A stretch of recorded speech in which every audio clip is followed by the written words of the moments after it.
participating in girls' sports. In the 6-3 decision, Justice Brett Kavanaugh says the Title IX and the Constitution allow sex-based separation in athletics for fairness and safety. ABC News legal contributor James Sample is here for more. James, this decision rejects the claims that these kind of policies violate equal protection. The dissent argues that the court ignored key scientific disputes. So walk into how the justices reached this ruling. Well, Diane, there are 27 states around the country that have bans similar to the bans at issue here. And as we're just processing this very extensive decision with very in-depth reasoning, I want to be careful and make sure we get things right. But the court said, the majority said that safety concerns and competitive fairness are the touchstones, and that states that have chosen to have these bans are allowed to make that decision, which is to say that states are allowed to limit girls' sports and women's sports to those who were biological females at birth, and competitive fairness and safety considerations are the touchstones. The dissenters argue that these are sex-based classifications and that the bans are inconsistent with aspects of sex-based classifications in other contexts. But for now, the main ruling is that states are free to have bans on transgender girls and women in girls and women's sports. In this decision, Kavanaugh says trans athletes' desire to compete should be respected and that no one on either side of the issue deserves to be ostracized or vilified. So what impact will this ruling have now? Well, it'll certainly have an impact that certain transgender girls and women won't, in these particular states, won't be able to compete on girls and women's teams.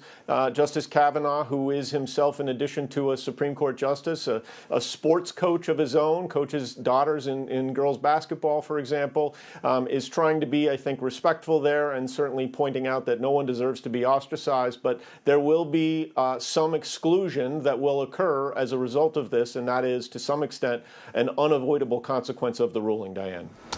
All right, James Sample, thank you. And we will have much more on the Supreme Court's decisions in just a moment. Coming up, the warning about dangerous heat. Dr. Darian Sutton tells us what he sees in the ER when temperatures get too hot. That's coming up in the checkup. Okay, what are you searching for today? What's hot, trending, totally unexpected? This is Search, the new show, the only show revealing the top searches of the day in real time. So let's get right to it. Maya, what are people searching for right now? Come on now, we all do it. Right, we all search breaking news, sports, pop culture. A real housewife caught up in a real spy scandal. Let's get to this story that's now blown up online. So take a break from scrolling just for a few minutes and see what's being searched right here, streaming every day. Breaking at 4:30 in the afternoon. Eastern Time on ABC News Live. Hi, designers!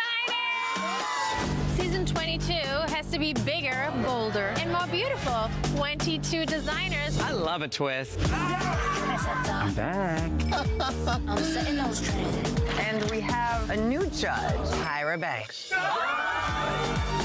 This could be iconic. I rock with it. It looks like a fairy tale, but it's like one of the evil stepsisters. Project Runway, July 9th on Freeform. Stream on Hulu and Disney+. This isn't the Wonderland I grew up with. They want a perfect princess. When you change the past, you created chaos. What have we done? I'm going to take Wonderland. Welcome to my Wonderland. We did Wonderland. Right, wait.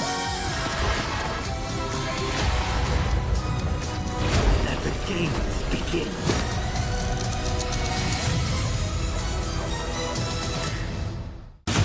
What's your emergency? A tornado. It's coming right at us. We form a bond stronger than blood, because ours is a family forged in fire.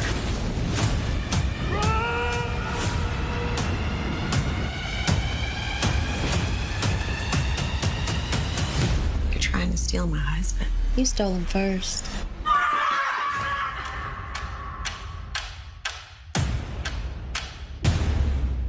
We've got stars at the wheel. And big spins for the win. Now streaming. This is how this is going down. Exclusively on Disney Plus and Hulu. I can solve it. An all-new summer event. I'm sweating. Takes a spin. Big money. Never have I ever... Don't help him. Do not help him. I see $1 million. This crazy. It's like we've been through something physical here. Celebrity Wheel of Fortune, now streaming exclusively on Disney Plus and Hulu. Does anyone else hear that? Hear what? That's the best compliment I've ever gotten. I'm gonna cry for the first time in my entire life. I give you all A pluses. A plus. What an astute observation. I was just getting to the good part. Stay calm, Mr. Johnson. You're gonna freak the kids out. Oh my God, hurry up!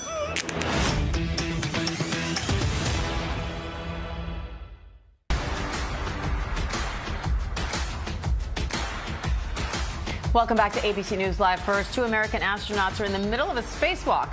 They left the International Space Station this morning to make some repairs using a spare part they already had on board. This is the second spacewalk of the year. The last one was in March by those same 2 astronauts. Looks like they're having a good time.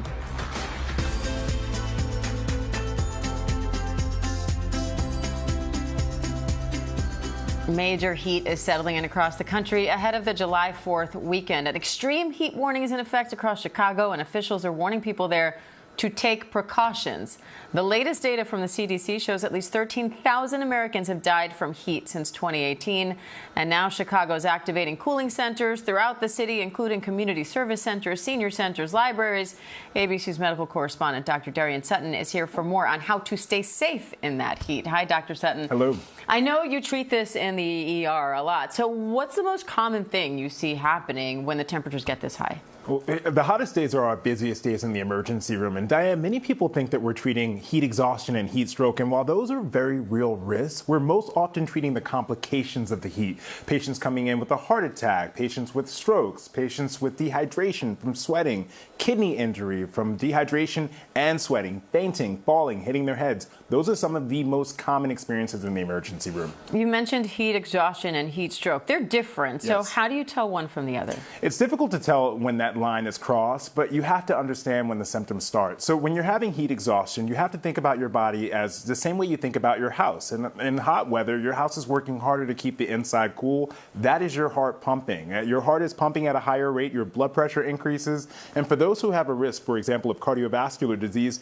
that can directly increase your risk. As far as the symptoms for heat exhaustion and heat stroke, you can think about things like headache, nausea, dizziness. Those are those early symptoms that you're having a problem controlling your temperature. But as those symptoms progress, that can change your body temperature, for example, or even a fast heart rate, palpitations. That's when you're stepping into that realm of heat stroke. And again, it's difficult to discern when that line is crossed, but when you first experience those symptoms, you have to act fast, get yourself out of the heat, because the risk isn't just for those who are older or pregnant. The risk is for everyone. And are there groups that are more at risk? Yeah. Absolutely. So, for example, patients who are most at risk in the emergency room, secondary to heat, are those over the age of 65, those who are pregnant. But, Diane, something that people often forget are medications can increase your risk. Those who are on antidepressants, those who are on antihistamines, even those who are on water pills or diuretics. These can increase your risk of complications from heat-related illness. So you have to make sure to be mindful, especially if you're taking those medications regularly. So what can you do to stay safe? Number one, making sure you're paying attention to the temperatures outside. When that number goes above 90, especially when there's humidity, that's when that risk begins and the strain starts. And you want to make sure to protect yourself before you're going outside and prepare yourself. You're staying hydrated is so key. A lot of people will drink all at once in the morning or in the evening. You have to think about your body as a car, taking care of it throughout the day. You want to make sure to keep it hydrated and keep it cool. Most importantly, if you notice that you're experiencing heat stroke or heat exhaustion, or if you notice someone near you is, get them out of the heat. You want to use evaporative cooling, spray them down with a fan, and then also placing ice packs like an emergency physician by the biggest blood vessels near your neck, your armpits, and the groin. This is how you're going to cool down someone quickly, and of course, calling for help. All right, good to know. ABC News medical correspondent Dr. Darian Sutton, thank you. Of course. And supermodel Bella Hadid is opening up about her struggle with Lyme disease. Hadid was diagnosed at 16, and now she's sharing about a recent flare-up and raising awareness about the tick-borne illness. Sophie Flay has more on her story and the rising concern about Lyme disease across the country. Supermodel Bella Hadid's candid posts about her struggle with Lyme disease are generating widespread attention. Hadid says she's experienced severe isolation and depression, adding, "I wish it wasn't so intimidating and difficult to explain the pain, exhaustion, fatigue, anxiety, brain fog, insecurities that comes with chronic illness." Justin Timberlake and Justin Bieber have also spoken about their battles with Lyme disease. It's so important to pay attention to any possible symptoms of Lyme disease or any tick-borne illness, which at first may seem something subtle, like flu-like symptoms, muscle aches, a headache, or even extreme fatigue. 29-year-old Hadid, who was diagnosed at 16, also shared this tearful selfie, saying she hasn't been able to shake off this flare-up despite following doctors' protocols.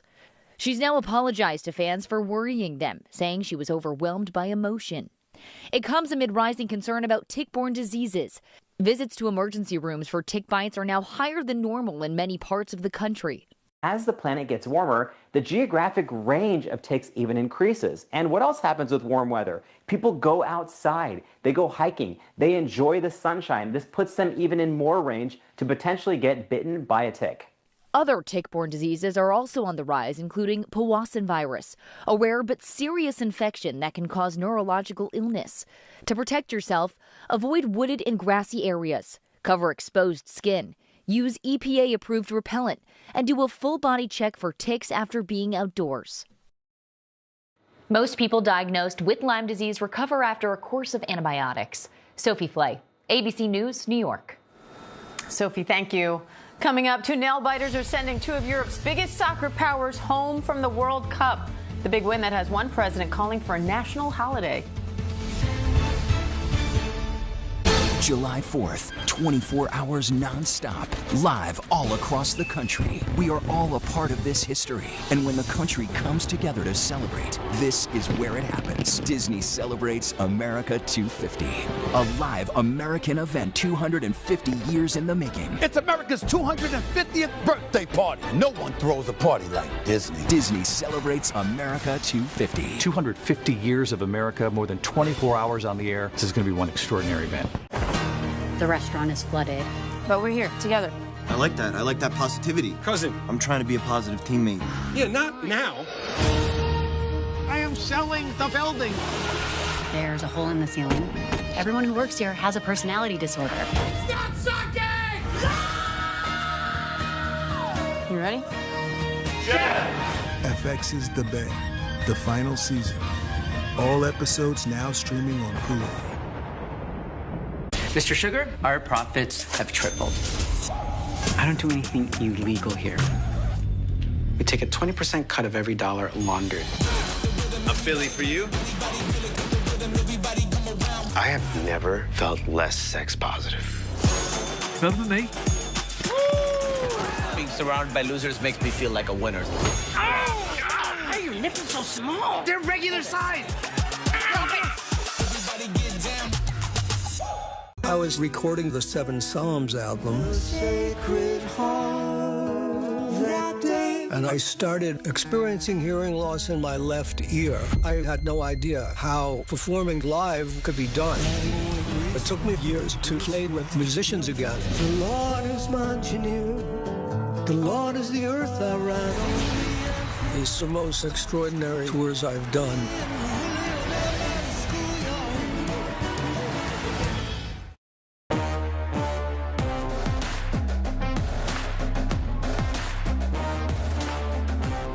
Welcome back to ABC News Live First. The American men's soccer team is getting ready for its big match against Bosnia tomorrow night.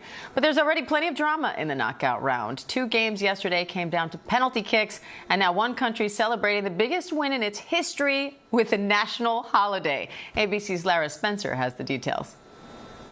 2 nail-biting shootouts in the World Cup knockouts. Morocco win and football wins. Morocco defeating the Netherlands after a well-fought match. In the 72nd minute, Cody Gakpo scoring the Netherlands' only goal. Cody Gakpo, first to react to the loose ball. Overwhelmed with emotion after the recent death of his unborn son, his team surrounding him on the field. But Morocco forcing extra time with a dramatic goal of their own. It's Issa Diop who ties the game. Ismail Saibari leaving his blood, sweat, and tears on the field, literally. Saibari is all bloodied up from that collision. And coming back to score the game-winning goal in the last kick of the penalty shootout. Yes! Fans in Morocco watching and jumping for joy. Galassa, and they've scored! Meanwhile, sheer jubilation in the capital of Paraguay, as this country of 7 million people celebrates one of the biggest upsets in World Cup history. Paraguay have done it! Paraguay have won it! And they booted Germany out of the World Cup! In the sudden death, Jose Canale taking aim for Paraguay, finding the back of the net for his country. The president declaring today a national holiday. Germany now heading home. This is the first time they've ever lost a penalty shootout in the World Cup. All this as the U.S. team, which beat Paraguay 4-1 in their first game, touched down in San Jose, where they will now face Bosnia tomorrow. Lara Spencer, thank you. And thank you for watching. I'm Diane Macedo. The news never stops, and neither do we. We have a lot more news right after the break. Stay with us. Tonight, the landmark decisions on the final day of the term and the dangerous holiday week heat wave impacting millions. And this week, David Muir takes us to the top of the Statue of Liberty, America 250. Never seen anything like this. World News Tonight with David Muir is the #1 newscast in America. You shouldn't be trying to steal my house.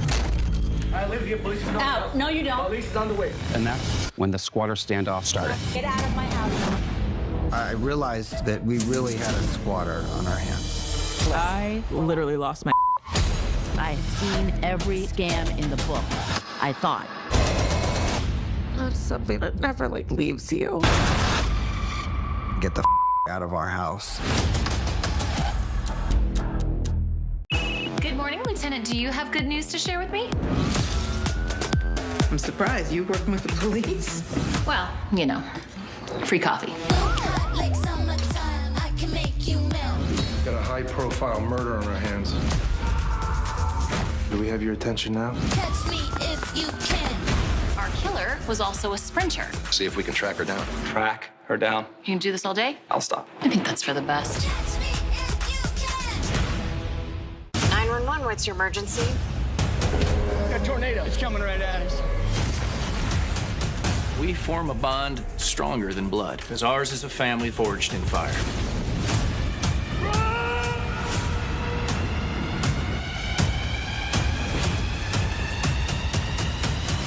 You're trying to steal my husband. You stole him first.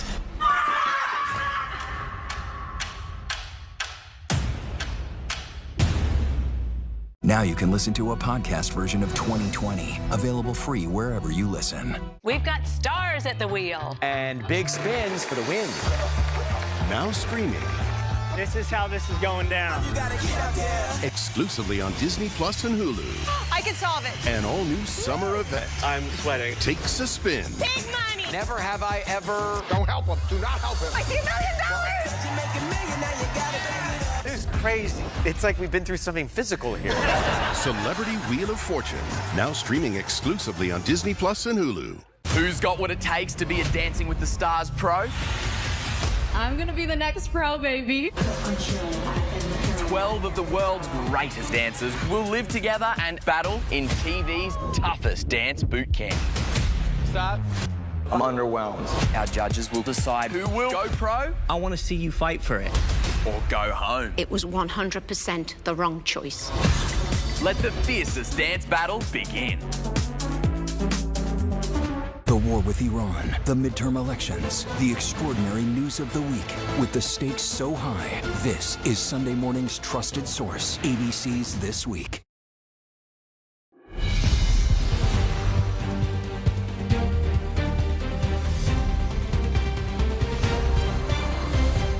Hi, I'm Diane Macedo. Today on ABC News Live. First, the dangerous heat wave. More than 160 million Americans are on alert for high temperatures and dangerous storms.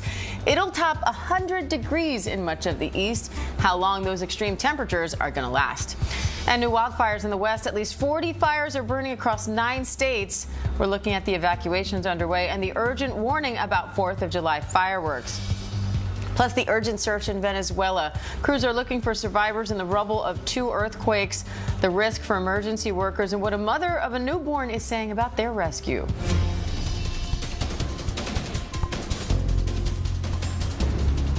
But first, dangerous heat is blanketing parts of the country. 150 million people are under heat alerts from Kansas to Maine. Cooling centers are activated in Chicago, where the feels-like temps hit triple digits. And now the heat is moving east. ABC News meteorologist Samara Theodore is tracking the forecast for us. Samara, what are you most concerned about right now? I think I'm concerned about the insidious nature of heat, Diane, and how it can catch a lot of people off guard, especially if there's children playing outdoors and sporting activities and events. You have to understand, if they come and they say, Mom, Dad, I'm thirsty, give them water. Make sure you bring them inside, because this heat really is no joke.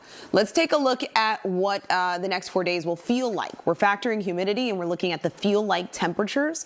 106 degrees is what it will feel like on Thursday in Boston. New York, 107. D.C., Thursday and Friday feeling like 110. And it's not just the East Coast. You head a little bit farther west, we have places like Chicago feeling like 105 Wednesday and Thursday. St. Louis, 106. What's the pattern you're seeing? Multiple days where we are feeling temperatures in the triple digits. And that means that overnight, we're probably not seeing much relief, and we aren't. In Boston, Friday morning, it's 81 degrees. You're waking up to temperatures in the 80s, so you can only imagine what your afternoon is going to be like. And so we're going to continue to see that risk for extreme risk for heat in a lot of these cities, parts of Ohio, Pennsylvania. So stay hydrated. Check your cars as well. Remember that temperatures inside a car heat up way faster and quicker and get really hot and high as opposed to outside. So make sure we're not leaving the kiddos or the pets in the car for any duration of time at all. Okay, so the last thing I want to put on your radar is the threat for fire weather. And we have a red flag warning in effect right now for anyone living in a state with this hot pink color. It's there, where winds could gust up to 40 miles per hour. This has been a story we've been tracking for some days now, or at least over the last week. Humidity is now about 8 to 15%, but that's still significantly low. And we do have a lot of dry fuel in that region. So be mindful, be careful. Diane? All right, Samara Theodore, good advice. Thank you. And at least 40 wildfires are burning across 9 states. That heat and the wind are making them very difficult to fight. Utah's largest fire is closing in on 100,000 acres. And now we're learning new details about firefighters killed in the line of duty. ABC's Melissa Adon is in Beaver, Utah, with the latest on that. Hi, Melissa. Good morning. These major wildfires are still burning, and now there's some officials who are restricting the use of fireworks, asking people to avoid setting off any spark ahead of the 4th of July. As the battle against dozens of fast-growing wildfires out west intensifies, nearly 40 large wildfires are currently burning across 9 states, with new blazes like this one in Colorado exploding by the day, prompting evacuations. In Utah, the city of Beaver canceling its July 4th celebrations amid the blazes. If any sparks hit those fuels, there's a potential for a wildfire right now, and there's very much so a potential for that fire to go big. The state's Cottonwood fire, the largest in the country, already growing to more than 146 square miles, roughly the size of the city of Philadelphia. Shane Gadbaugh's ski resort largely devastated by the fire. It's bad. It's like a war zone. New details about the 3 firefighters killed in the line of duty. The U.S. Forest Service says 38-year-old Emily Barker, 27-year-old Nick Hutcherson, and 27-year-old Sydney Watson forced to use their emergency fire shelters when they became trapped in flames. We are grateful, of course, to those we lost and those who lay left behind, and we're grateful for the firefighters that are on the front right now. Now, that ski resort owner telling me that it was about 40 to 50-foot flames that destroyed about half of his family-run business, adding to me that it is a miracle for what is still left standing. And the death toll is rising in Venezuela after last week's earthquakes. The UN says more than 1,700 people are dead and 5,000 are injured, but thousands are still missing. And good news, despite being beyond the 72-hour window to find survivors, 7 more were pulled from the rubble yesterday. ABC News Chief International Correspondent James Longman is in La Guaira with the latest. Hi, James. We're in the center of La Guaira here, and you can see the devastation is near absolute. Either every building completely demolished or very badly damaged. You can see rescue crews are still picking through the rubble. There is hope here that maybe, possibly, survivors might be found. A real danger, though, of unstable buildings coming down on these ongoing rescue operations, but increasingly now, with more bodies being pulled out, this is a recovery operation. Rescue crews are racing to find survivors still trapped under the rubble almost 1 week after those devastating twin earthquakes struck Venezuela. And it's hard to see because there's so much dust in the air from all the rubble, the smoke and the noise. Take a look at these buildings here. You can see they've basically just sunk into the ground. Yeah, I'm going with it now. Teams from over 20 countries are working around the clock, dogs and drones. This is an ABC News special report. And good morning, everyone. I'm Kira Phillips. We're coming on the air because the Supreme Court has just released its ruling on the future of birthright citizenship here in the United States. That right has long been guaranteed under the 14th Amendment, but President Trump has been waging a battle to limit birthright citizenship to children of U.S. citizens or permanent residents. Let's get straight to ABC's senior Washington correspondent, Devin Dwyer, who covers the Supreme Court for us. Devin, for more than 100 years, the rule has been simple. If you're born in America, you are an American, and it looks like that won't change.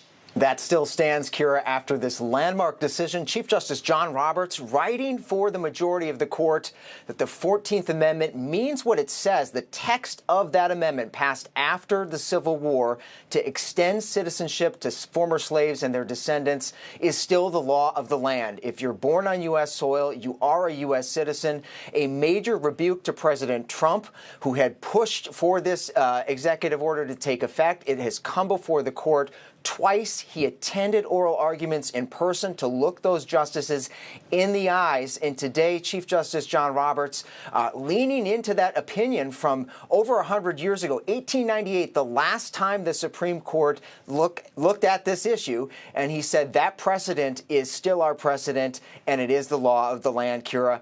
A big win for the immigrant advocates, we should note, who had fought this case. The ACLU, who led the way, Cecilia Wang, herself a birthright citizen, arguing this case before the Supreme Court.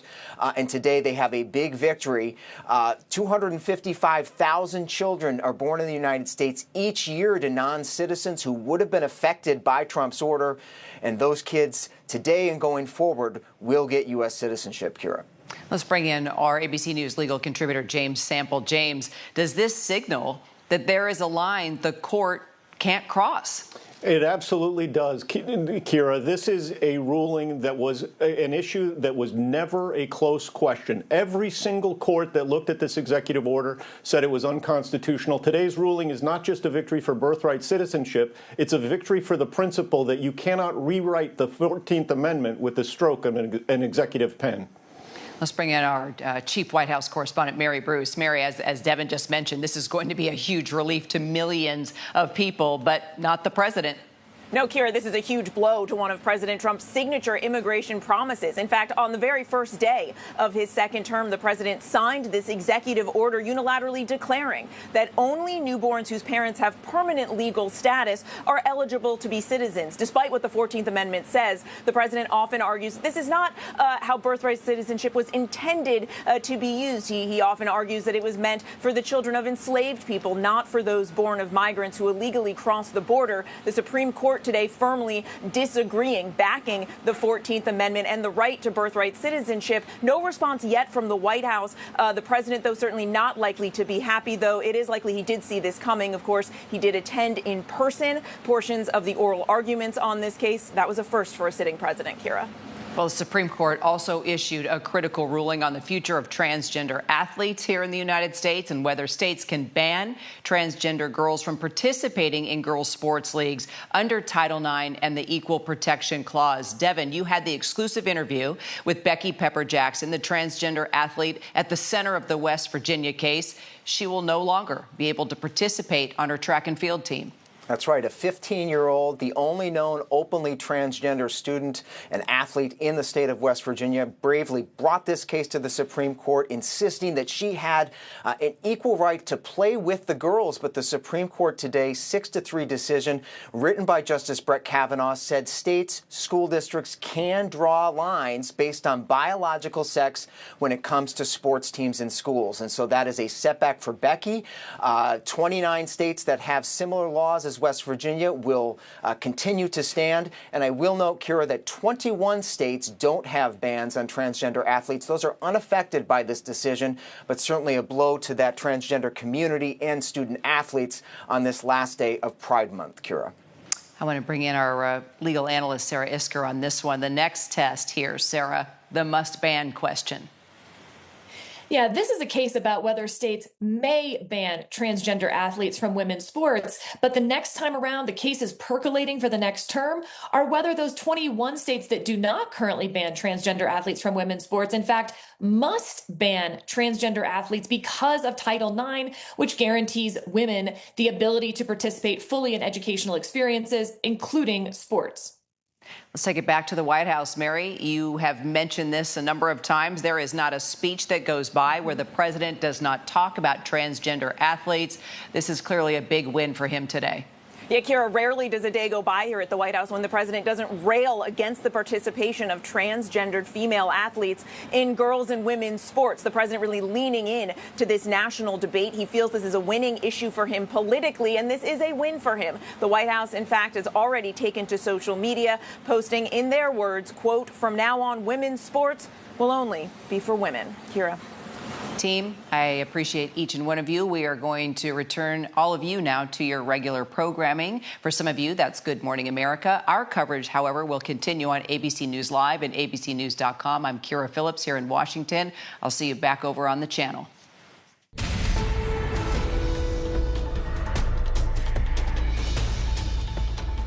And we have more coverage there of the Supreme Court's major decision upholding birthright citizenship. In a 6-3 decision, the justices rejected President Trump's attempt to end birthright citizenship by executive order, reaffirming more than a century of legal precedent that babies born on American soil are automatically citizens. Chief Justice Roberts' rights of birthright citizenship, the framers of the 14th Amendment extended that promise to every free person born in this land. We keep that promise today. The court is also upholding state laws banning transgender athletes from participating in girls' sports and rolling back limits on campaign spending limits. Senior Washington reporter Devin Dwyer and ABC News legal contributor James Sample are here for more. Devin, let's talk about this birthright citizenship ruling. How significant is this for the court to stand by this legal precedent? You know, it's not a particularly big surprise, Diane. This is something that every lower court that has looked at it has struck down or sided against President Trump. So in that sense, it's not that monumental, but it is significant given the political significance to President Trump and what he has put into this case, lobbying the justices on social media, attending those arguments in person.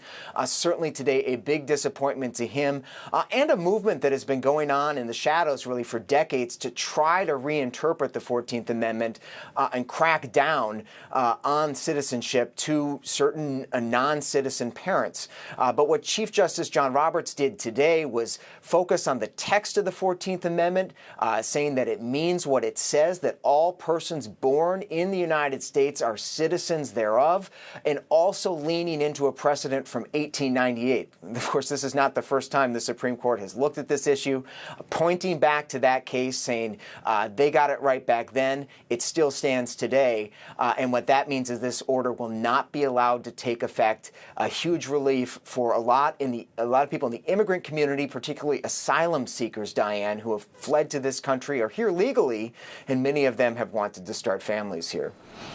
James, this decision came down 6-3. What do you make of the dissent? Well, Diane, the fact that there is a dissent speaks to exactly what Devin was just referring to, that this is remarkable in the sense that it is surprising at all, which is to say that a rule that has been the rule since 1868, a Supreme Court precedent that has been on the books since 1898, was a question at all, says a lot about the degree to which, often the formalists use the phrase the Overton window. You can just say the level of expectation in America has shifted significantly when a question that is that settled, that had been the status quo for 127 years, was nonetheless an open question. And the idea that there's a dissent when we're talking about an amendment, in essence, to the 14th Amendment, there's a process to amend the Constitution, and that process is not via an executive order. So the fact that there is a dissent is, I think, telling as to just how far the court and the country has moved. And I want to bring in our chief White House correspondent, Mary Bruce, because, Mary, this was a priority for President Trump. How do you expect him to respond to this ruling? Yeah, well, on the issue of birthright citizenship, he certainly is going to not be happy about any of this, Diane. This was a top priority for him in his immigration agenda. Of course, the president signing that issue, that executive order, day one back in office. We haven't heard from him yet, but I do suspect that he saw this coming. He did, after all, attend in person the oral arguments. But, of course, he also got a big win when it comes to the transgender ban. The president, the White House already responding to that, putting out a post on social media saying, quote, in their words, from now on, women's sports will only be for women, upholding the 14th Amendment. Stay with me here because my producer is handing me something, which means that, the president has now himself responded to the issue, to the transgender ruling. The president saying, and I quote here, big win. The United States Supreme Court just ruled against men playing in women's sports. Wow, that takes that ridiculous situation off the table. Diane, thank you, Emily. Mary, with that breaking news, breaking right before our eyes. James, I want to ask you more about that ruling on transgender athletes. The court is upholding these bans in several states, saying Title IX and the Constitution allow for sex-based separation in athletics for fairness and safety. What sticks out to you about that decision? Well, I think that you just said the two words that you just articulated, Diane, are the correct ones, which is to say that the majority emphasized the interest in safety and the interest in competitive fairness in reaching the decision. They certainly tried to be respectful and Justice Kavanaugh going as far as to say that no one should ever be ostracized based on who they are. And Justice Kavanaugh famously is not just a Supreme Court justice, but a girls basketball coach as well. But saying that the idea of competitive fairness and safety means that states are free, they don't have to, but they are free to ban transgender girls and women from girls and women's sports. And Devin, earlier we watched your story on Becky Pepper Jackson, who was at the center of one of these cases. Any reaction from the family yet? No reaction just yet, Diane, from the family, but no doubt they're devastated. When I talked to Becky late last year, I asked her if she would continue to play with the boys if this law was allowed to take effect, and she said no, because she is not a boy. She's never identified as a boy. She has identified as a girl since third grade, and she's never gone through male puberty. So this is a big disappointment for her, 16 years old. She actually just won the state championship in West Virginia in shot put, but it isn't necessarily an impact in 21 other states that don't ban trans athletes, and that's an important silver lining today for that community, is that the Supreme Court today said while some states can ban trans girls from participating in girls' sports, other states are free to do as they wish, and 21 states do allow them to participate in competitive sports. And Mary, we got your real-time reaction from the president there celebrating this transgender athletes ruling, but he's likely disappointed in this birthright citizenship ruling. How has this court affected his policy priorities? Yeah, look, it's really been a mixed bag from the Supreme Court, especially just what we've seen over the last 48 hours. But this is a huge blow to his immigration agenda, a huge blow to one of his really top immigration priorities, and something that the president often touts, especially as we head into the midterms, that he was hoping that the court would side with him on this issue. That said, even just having this national debate over birthright citizenship, I think still allows him to try and notch some political points. You know, even a loss is something that he can continue to rail against as he is out there trying to rally his base. So I think the president's still seeing some political opportunity in this, despite the fact that it is a huge blow to his immigration agenda. There's no doubt about that. And yes, as we saw, he is also eager to tout the wins where he has gotten them. And today that was on the issue of transgender female athletes. Devin, the court's also rolling back limits on campaign spending. What impacts could that have on the midterms? Yeah, these have stood in place for 25 years, Diane, enacted by Congress to prevent even the appearance of corruption in our elections, limiting the amount of money that political parties can spend directly on individual candidates. And those limits were meant to sort of keep in place the guardrails of spending in our politics, so individuals who are only limited to donate so much can't give big fat checks to the political party, who in turn can then spend it on candidates. But today the Supreme Court said that violates the First Amendment, and that parties should be able to spend as much as they want on individual candidates. And so those will now go away. the impact will likely mean more TV ads in our politics, Diane, because individual candidates get preferred rates with local TV stations. This decision now means that political parties who can coordinate with them can get those preferred rates as well.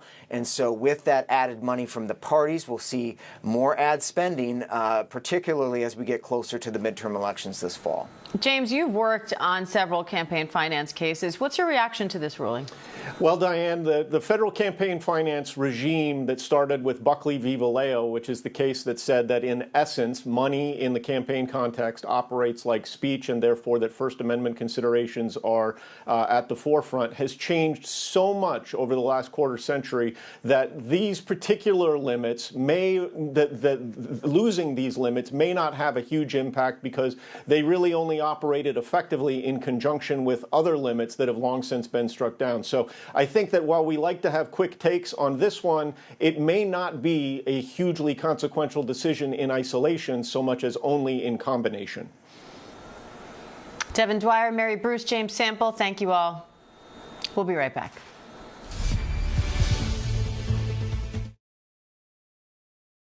This isn't the Wonderland I grew up with. They want a perfect princess. When you change the past, you created chaos.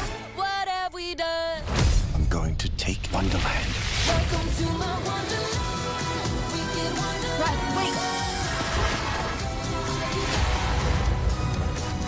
Let the games begin.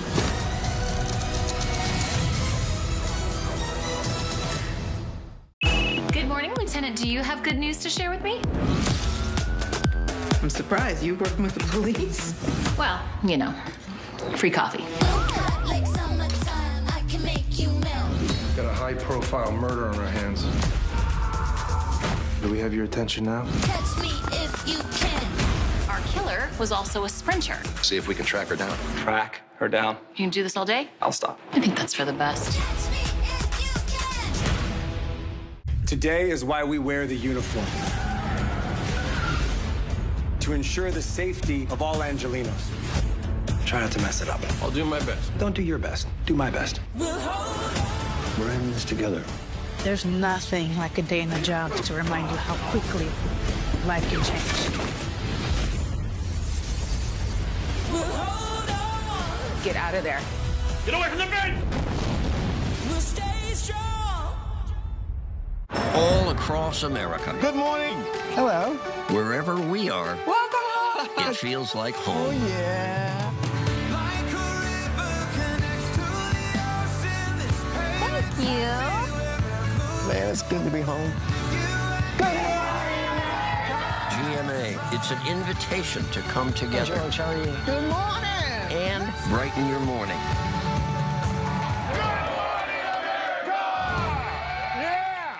July 4th, 24 hours non-stop, live all across the country. This is where it happens. Disney celebrates America 250. ABC News Live. Because the news never stops. You're watching America's #1 streaming news. Live reporting, breaking new exclusives. Keep streaming with ABC News Live.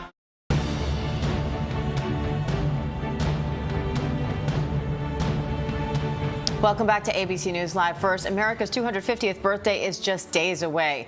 We're marking the occasion with stories of things that are uniquely American, and you might be wearing one right now. Blue jeans were created in America more than 150 years ago with a specific purpose. ABC's Deborah Roberts is looking back at the story that starts with a man named Levi. Few things define America quite like blue jeans.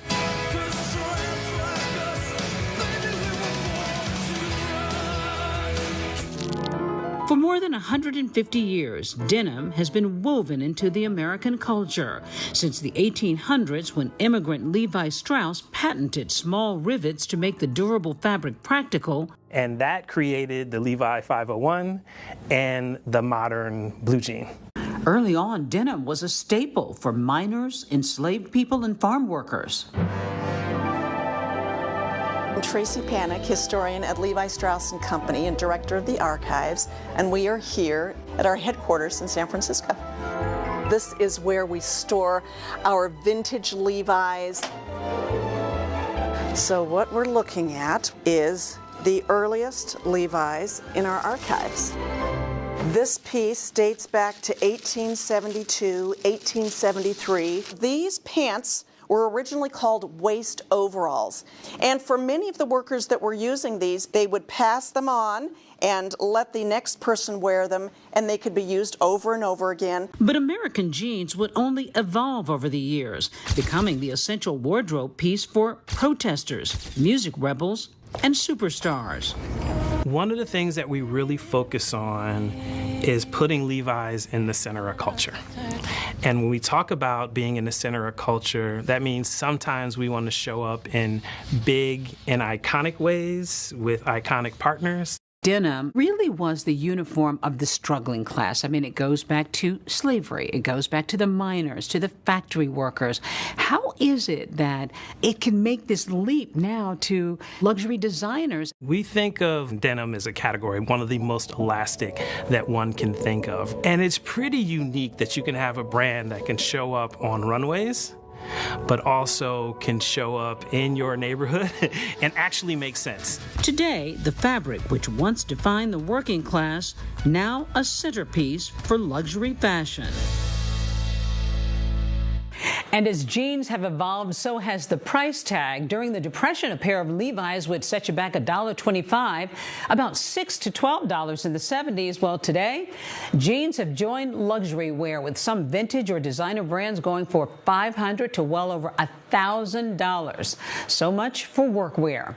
I'm going to have more on this incredible story of denim on Saturday as part of our Disney Celebrates America 250 live 24-hour event. Back to you. Very cool. Deborah Roberts, thank you. And be sure to tune in for that special that Deborah just mentioned. Again, July 4th, we will be on 24 hours. I'm Diane Macedo. The news never stops, and neither do we. We have a lot more news right after the break. Stay with us. Now you can listen to a podcast version of This Week, available free wherever you listen. Does anyone else hear that? Hear what? That's the best compliment I've ever gotten.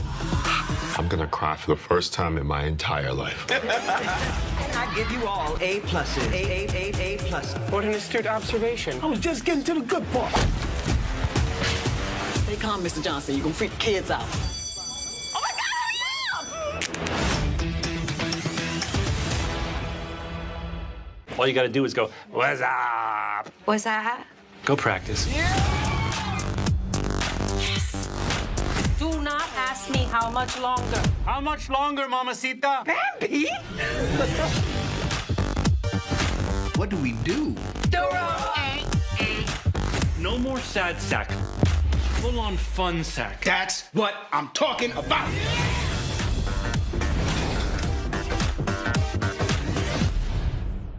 This isn't the Wonderland I grew up with. They want a perfect princess. When you change the past, you created chaos. What have we done? I'm going to take Wonderland. Welcome to my wonderland. Wicked wonderland. Right, wait. Let the games begin.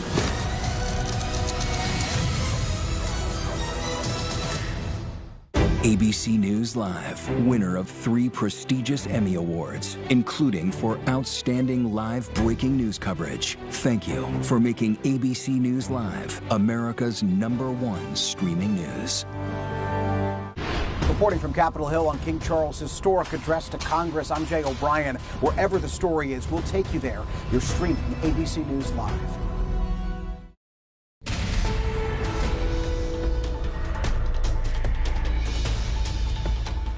Hi, I'm Diane Macedo. We have breaking news. The Supreme Court is upholding birthright citizenship. In a 6-3 decision, the justices rejected President Trump's attempt to end birthright citizenship by executive order, reaffirming more than a century of legal precedent that babies born on American soil are automatically citizens. Chief Justice Roberts writes of birthright citizenship, the framers of the 14th Amendment extended that promise to every free person born in this land. We keep that promise today. The court's also upholding state laws banning transgender athletes from participating in girls' sports and rolling back limits on campaign spending. Senior Washington reporter Devin Dwyer and ABC News legal contributor James Sample are here for more on both of those cases, or all three of those cases, I should say. Devin, this decision upholding birthright citizenship, no big surprise here, but are there any surprises in the ruling itself? Anything that sticks out to you? Well, one of the big surprises, Diane, is Justice Brett Kavanaugh, who concurred in the judgment that federal law does not allow the president to redefine citizenship. But he didn't say that the Constitution prevents that. Sort of interesting. He dissented in part there, but not going so far as three other justices, Justice Clarence Thomas, Samuel Alito, Neil Gorsuch, who did dissent from the court's decision. They said today that the original meaning of the 14th Amendment should only apply to people who are domiciled in the United States, established, living here, and can show proof that they live here. So that was the break. That dissent sort of surprised a lot of people. But yes, the bottom line, big headline today is that President Trump's effort to end birthright citizenship, something he's been talking about since the beginning of his presidential campaign, is no more. It cannot go forward. And Chief Justice John Roberts making it very clear that both the Constitution and the Supreme Court's own precedent from 1898, the last time they looked at this question, spell out that anyone born on U.S. soil will be a U.S. citizen, Dan. James, you say this case was about as simple as American law gets. Why? Well, for one, it's been uninterrupted precedent, as Devin just said, since 1898. This has been the rule. Other presidents haven't even considered the idea that an executive order could, in essence, rewrite the 14th Amendment or rewrite Supreme Court precedent interpreting the 14th Amendment. There is a process by which, if you want to amend the Constitution, if you disagree with birthright citizenship as a policy matter, as the president clearly does, there's a process to go through, and that process doesn't even involve the president at all, much less the president alone.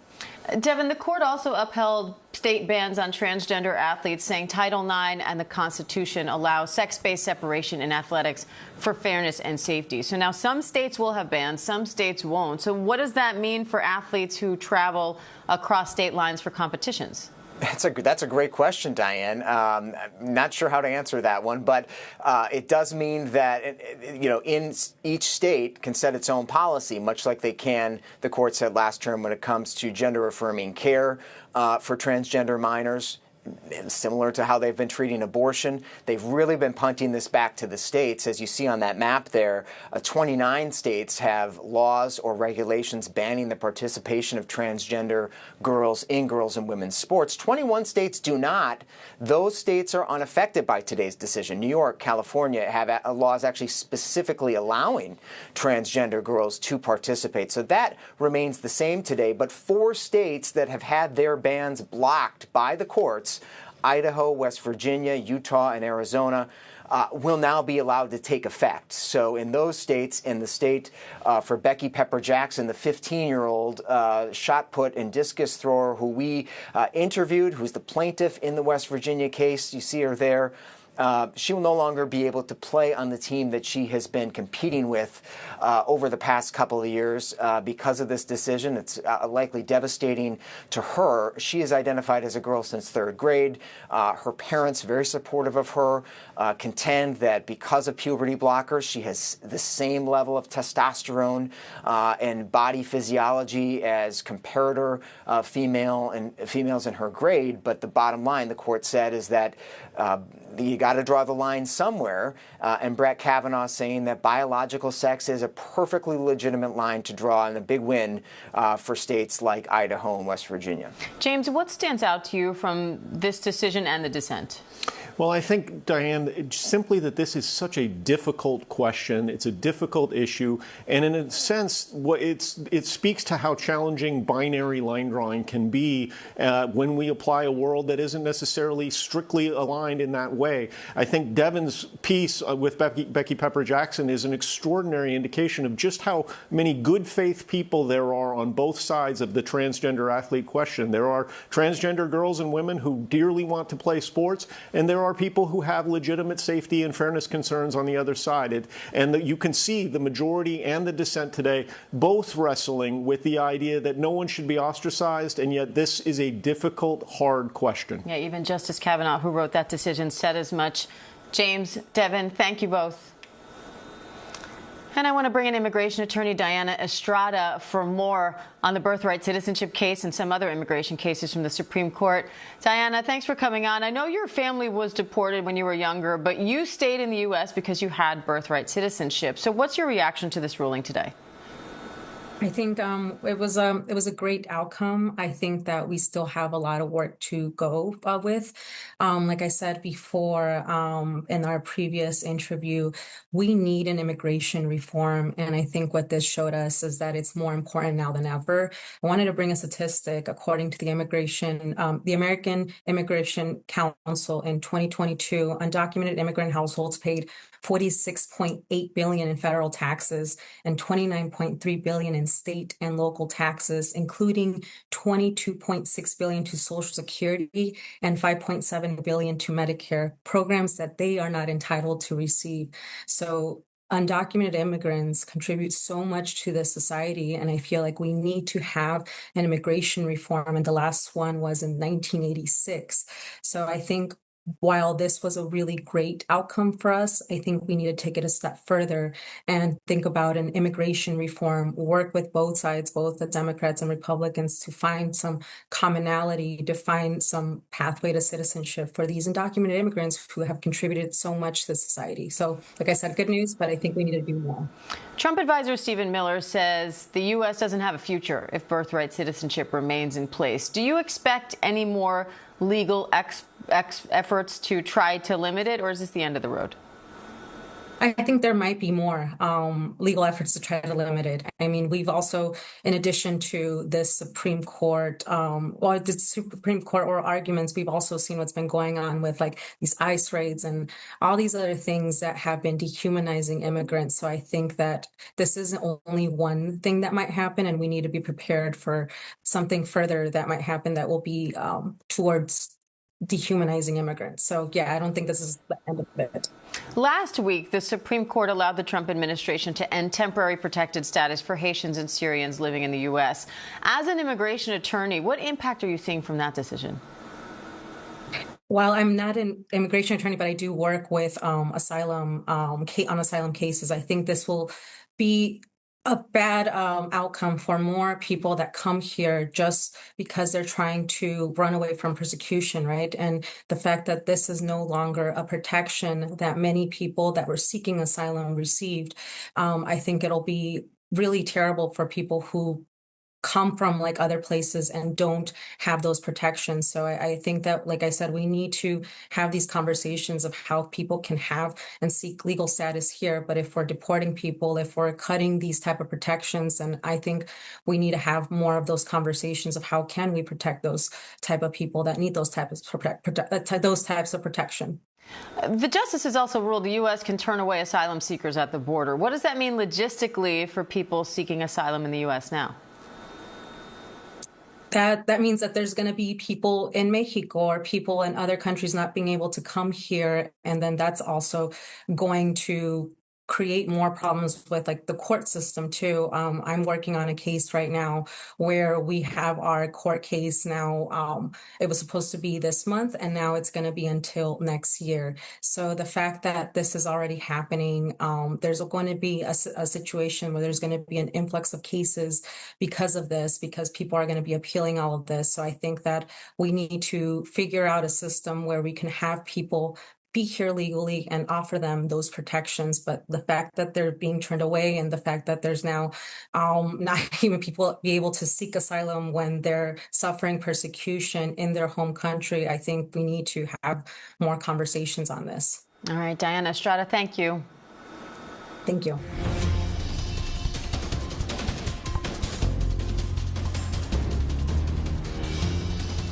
Three firefighters are dead and 2 injured after battling wildfires out west. The family of one of those firefighters killed says 38-year-old Emily Barker was brave, a natural leader, kind, and hilarious. At least 40 wildfires are burning across 9 states in Utah's largest is closing in on 100,000 acres. And now we're learning about what happened when the flames surrounded that group of firefighters. ABC's Melissa Adan is in Beaver, Utah with the latest. Hi, Melissa. Good morning. These major wildfires are still burning, and now there's some officials who are restricting the use of fireworks, asking people to avoid setting off any spark ahead of the 4th of July.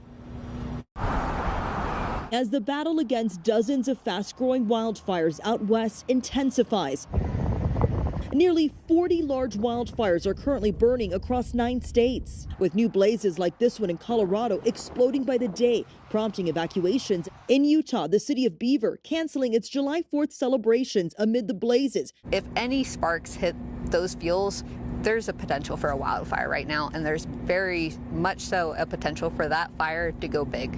The state's Cottonwood fire, the largest in the country, already growing to more than 146 square miles, roughly the size of the city of Philadelphia. Shane Gadbaugh's ski resort largely devastated by the fire. It's bad. It's like a war zone. New details about the 3 firefighters killed in the line of duty. The U.S. Forest Service says 38-year-old Emily Barker, 27-year-old Nick Hutcherson, and 27-year-old Sydney Watson forced to use their emergency fire shelters when they became trapped in flames. We are grateful, of course, to those we lost and those who lay left behind, and we're grateful for the firefighters that are on the front right now. Now, that ski resort owner telling me that it was about 40 to 50-foot flames that destroyed about half of his family-run business, adding to me that it is a miracle for what is still left standing. Melissa Adan, thank you. And ABC News meteorologist Samara Theodore is tracking the fires for us, along with the extreme heat from the Midwest to the East Coast. Samara, what's the latest there? Well, when it comes to the wildfires out west, you can see the folks that are still under red flag warning, and that includes parts of Utah, unfortunately. This time a little bit more eastern.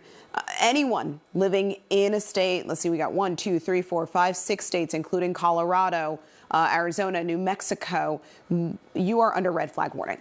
And right now, winds are gusting up to 40 miles per hour. I have noticed a difference between yesterday when humidity was just down to 5%. Now we're up to 15%, but that's still not good at all.